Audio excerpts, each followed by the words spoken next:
Welcome to Echoes of Lost Libraries. That's my cat Monkey, and I'm Echo. I get that moving juice.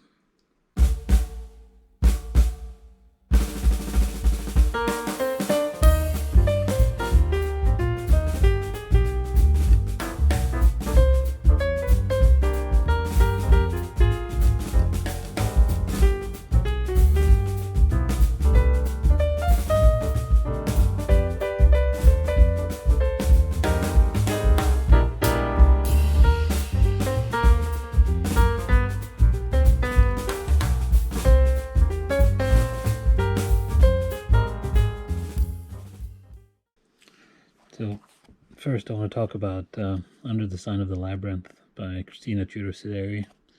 I read a little excerpt from this, the first video I did, I think. I'm not going to read it again, but this part I found so beautiful upon seeing it on the Sublunary Edition's webpage.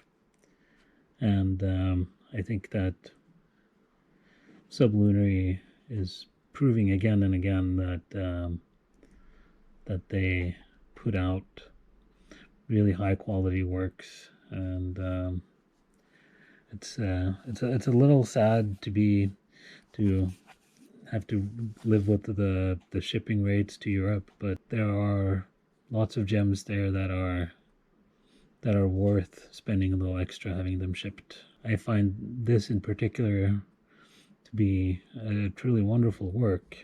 Yeah, before I get into it, I guess I should also mention that Christina Tudor-Sideri is a writer and translator living in Eastern Europe. Her works deals with the absent body and its anonymous rhythms, myth, memory, narrative deferral, and imprisonment of the mind within the time and space of its corporeal vessel. And interestingly, she has a forthcoming novel that is called Disembodied. It's coming out in the summer of 2022, and it's something that I'm very much looking forward to. She sort of, I guess this is like, she sort of anchors the book in these two quotes. One from Ovid, talking about a wound past all cure, and there is a lot of talk of wounds and memory and embodiment and disembodiment in this book. And quote by Blanchot. When I first read him, I thought that he was good but a little opaque, and I have sampled him since reading this, and I've changed my opinion. I think that his style is very good. It's very, very interesting. And this quote here: "She needs the torn apart God who is the labyrinth, and against the labyrinth she affirms her free movement, her ability to unfetter herself." This made me curious about his nonfiction, so I also picked up The Gaze of Orpheus, which does not sadly contain on Nietzsche's side that the quote is from, but this is all very, very interesting stuff, and I think I detect a little bit of, I'm not going to say influence, but Christina's style of writing does remind me a bit of Blanchot, so but I think it's very good. So this is it's a short book, and it's classified as literary nonfiction. It's like it's densely poetic. It's full of mythology. Well, it's full of myth. It's full of folklore. It's full of hints of events and retelling of events that seem autobiographical, but the style and the language you're just carried away on this lovely prose. So she starts the book by talking about how trauma lives in the body, and to write of trauma is to write of the nature of an eternal and interiorized present. To write of trauma is to crawl back into the wilderness of your soul like an animal wounded by humans. Crawl back into the forest. To write of trauma is to walk a path that requires a certain setting provided by your memory as it struggles to preserve the self, your memory, positioning itself at the intersection of ruin and allegory. And to write of trauma is to revisit the beautiful moments. The moments caressed by the rudimentary beauty of the small village where I spent the first 7 years of my life. The moments when November poured its coldness into my soul. The moments when later in life I could no longer hear the river whisper its sagas. So I want to try to show some of these beautiful moments, because I don't want to.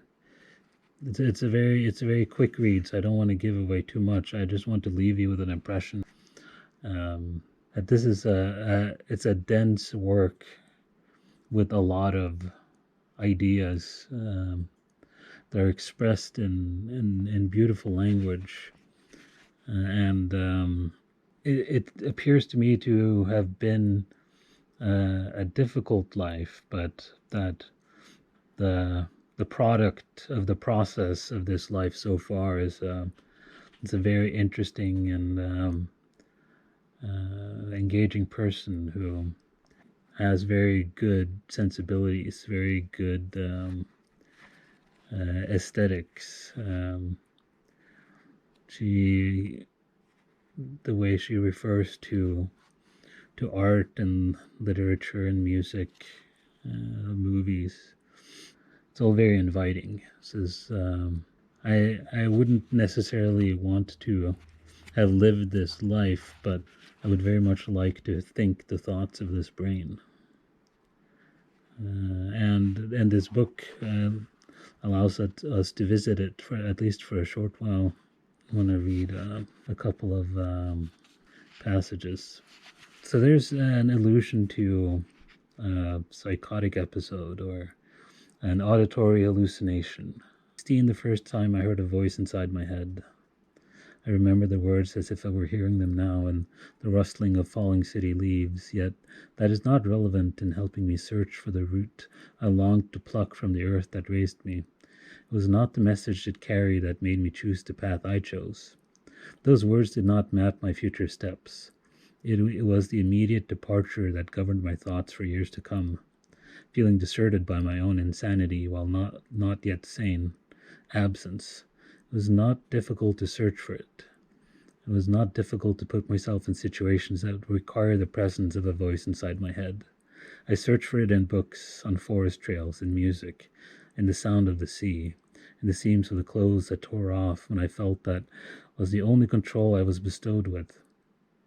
I searched for it in the crushing heaviness of smoldering nights, and later in the words I would write. It's a shame to stop, because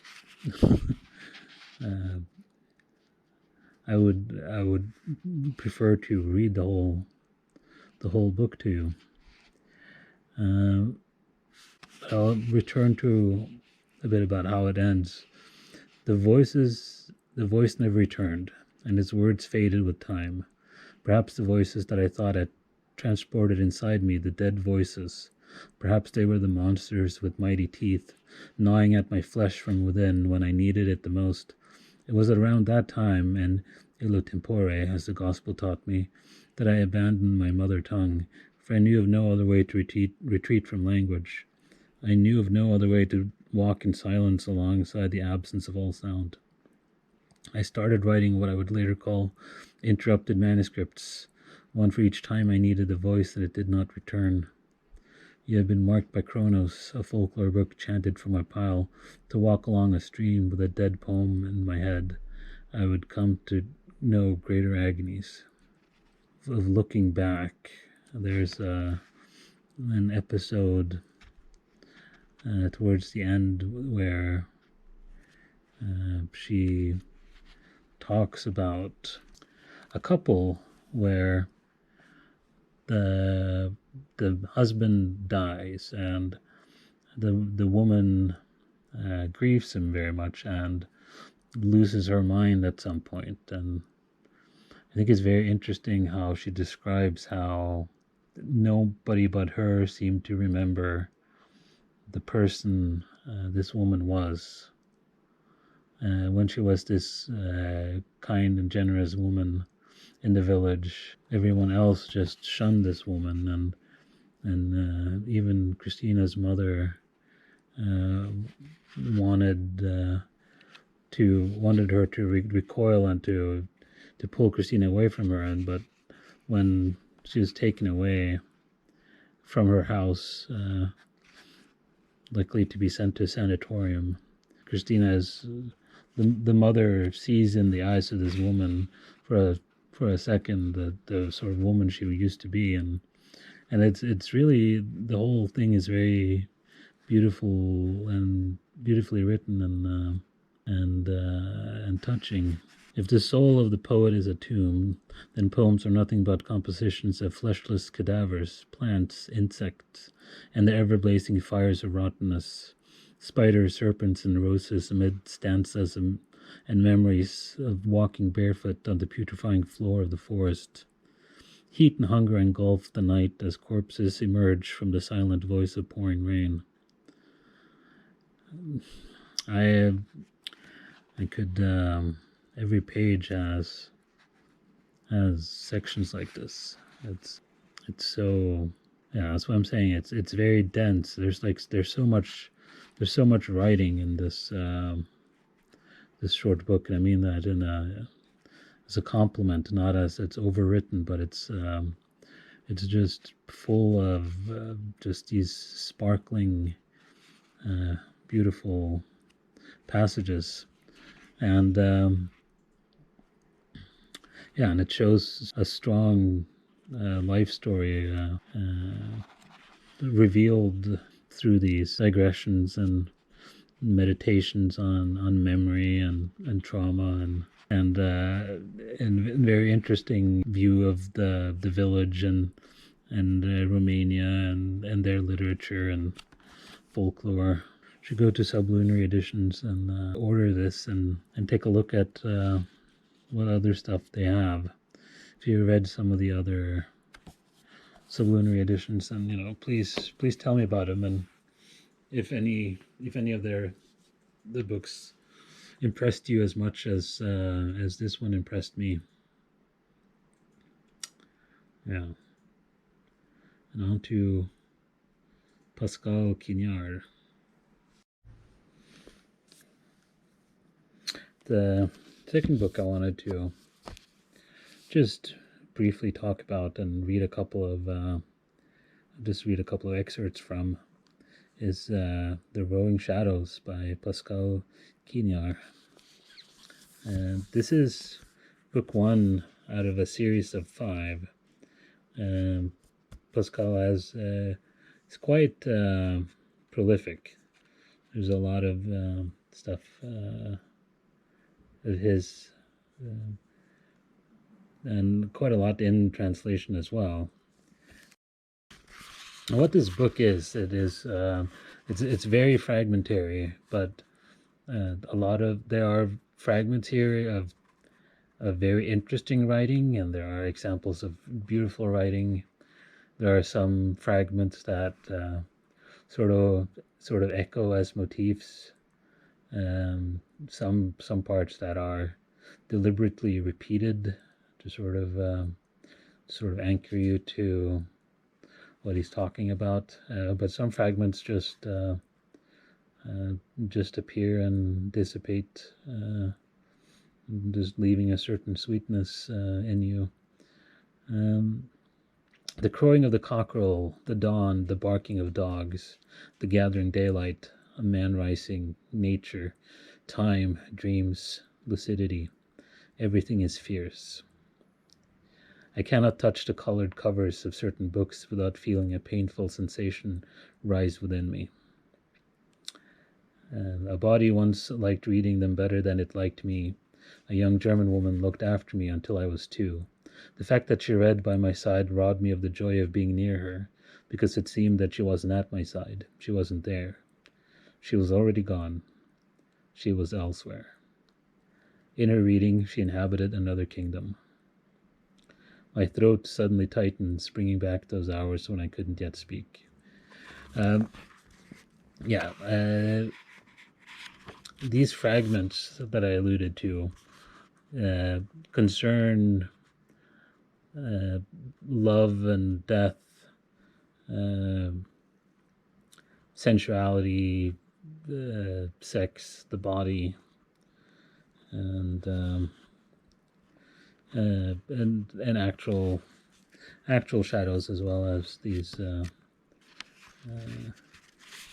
are more as metaphors. There's a part here where, like I said, these are fragments about reading, and it's a nice little section here about Tanisaki, and where he regrets the loss of shadows and darkness.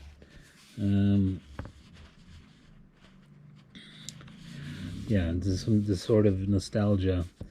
Junichiro Tanisaki expressed regret at the passing of the writing brush, which made less noise than a fountain pen, at the passing of tarnished metal objects, of opaque crystal and clouded jade, of streaks of soot and bricks, and so on. It's a sort of a very particular sensuality that Tanisaki describes, and the sort of nostalgia for the old Japan, where he talks about how like the aesthetic of old Japan is making way for like some sort of brightly lit neon Western aesthetic that he didn't really care for. There's a world that belongs to the shore of the Leith. That shore is memory. In the world of novels and sonatas, the world of the pleasure of naked bodies that love the half-closed blind, or the world of the dream that loves it even more closed, to the point where it feigns the darkness of night or contrives it. It's the world of magpies on graves.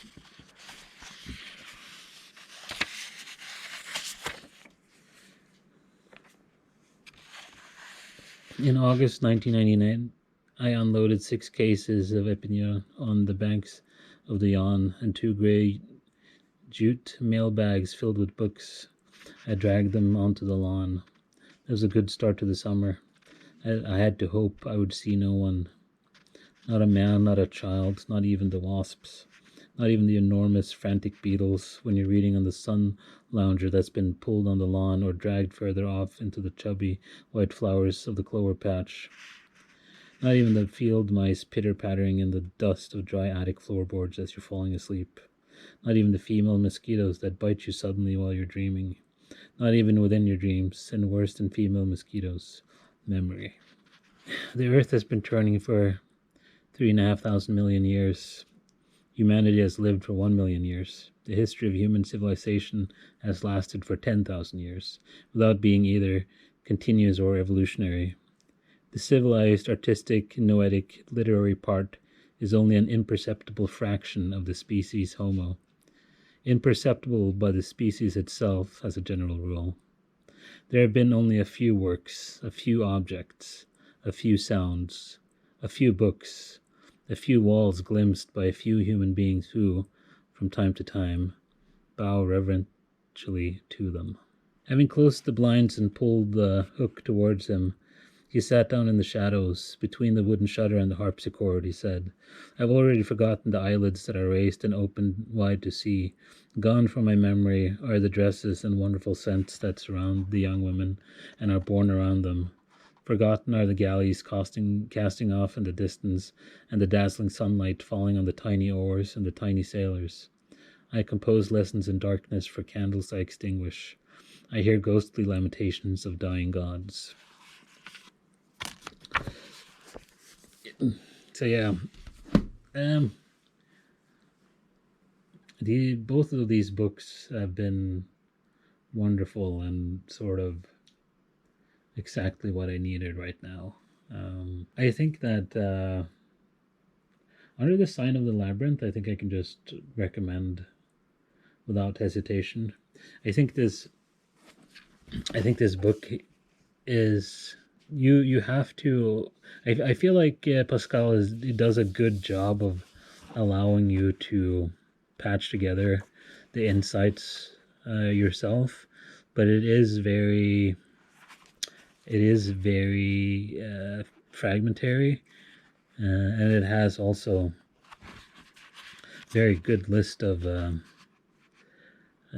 sources in the back, where a lot of the quotes come from.